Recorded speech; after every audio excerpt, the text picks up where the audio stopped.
제주도가 연간 관광객 1,000만 명 시대를 열었습니다. 하와이와 발리보다도 더 많은 관광객이 찾은 셈이라고 합니다. 유정민 기자입니다. 제주를 기점으로 하는 국제 직항 노선이 늘고 있습니다. 현재 45개 노선이 운항 중인데 넓어진 하늘길은 외국인 관광객 증가로 이어지고 있습니다. 보도에 유정민 기자입니다. 지금 제주는 중국 관광객으로 들썩이고 있습니다.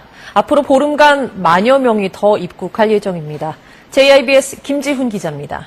중국의 한 기업에서 10,000명이 넘는 직원들이 제주도로 관광을 오게 됐다는 소식 어제 전해드렸는데요. 그 기업의 이름을 딴 거리가 제주에 생겼습니다. 고재영 기자입니다. 객실을 분양받아 휴가 때 사용하고 나머지 기간에 운영 수익을 배분받는 수익형 호텔이 요즘 유행이라고 합니다. 투자의 장단점, 정동욱 기자가 취재했습니다. 제주도 호텔의 객실을 일반인에게 팔 수 있는 분양형 호텔이 새로운 투자처로 주목받고 있습니다. 특히 서울 강남 투자자들의 관심이 높다고 합니다. 김대도 기자가 알아봤습니다. 수익형 부동산이라고 하면은 제일 먼저 오피스텔을 떠올리게 되죠. 그동안 투자 대상이 도시형 생활주택에서 오피스텔 등으로 확대돼 왔는데요. 최근에는 분양형 호텔이 가세하고 있습니다. 분양형 호텔 현황과 투자하실 때 주의할 점을 취재기자 전화 연결해서 자세하게 알아보겠습니다. 신욱 기자. 네, 신욱입니다. 네, 먼저 분양형 호텔이 어떤 건지부터 설명을 좀 해주시겠습니까? 예, 관광지에서 가격이 저렴한 비즈니스 호텔을 이용하시는 분들 많을 텐데요. 이런 비즈니스 호텔을 콘도 분양하듯이 일반인들로부터 투자를 받아서 건설하는 호텔이라고 이해하면 될 것 같습니다. 네. 비교적 소액으로 분양을 받을 수 있어서 최근에는 수익형 부동산 시장에서 새로운 투자처로 주목을 받고 있습니다. 이게 얼마나 공급이 됐습니까? 예, 이런 분양형 호텔은 지난 2011년부터 나타나기 시작해서 올해까지 제주도에만 9개의 분양형 호텔에서 2,000여 실이 분양됐습니다. 지난해 하반기 이후만 따지면 7곳인데요.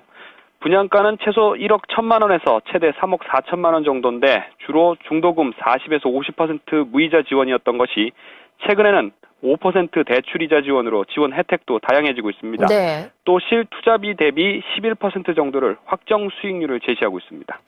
최근 들어서 왜 이렇게 공급이 늘고 있는 건가요?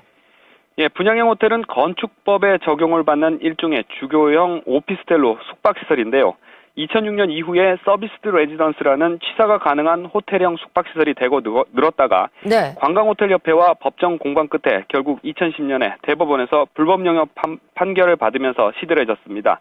그러다가 정부가 지난해 1월에 공중위생법 시행령을 개정해서 이런 서비스드 레지던스를 생활 숙박업으로 인정해주면서 다시 활기를 띠기 시작했습니다. 이 분양형 호텔은 이런 서비스드 레지던스에서 한 단계 더 나아간 수익형 부동산의 형태로 이해하면 되겠습니다. 근데 이게 왜 인기를 끌고 있는지 어떤 면인지 좀 소개를 좀 해주십시오. 예, 간단히 얘기를 하자면 도시형 생활주택이나 오피스텔의 수익률이 하락한 가운데서 비교적 소액 투자로 일정한 수준의 수익을 거둘 수 있기 때문인데요. 예. 이 대표적인 수익형 부동산인 도시형 생활주택과 오피스텔은 지난 2009년에 각각 1,668세대와 4,415실에서 지난해에만 12만 4천 세대와 4만 4,816실이 공급될 정도로 최근 몇 년 동안 공급이 크게 늘었습니다. 그렇군요. 결국 공급 가행이 심화됐고 이는 급격한 수익률 하락으로 이어졌습니다.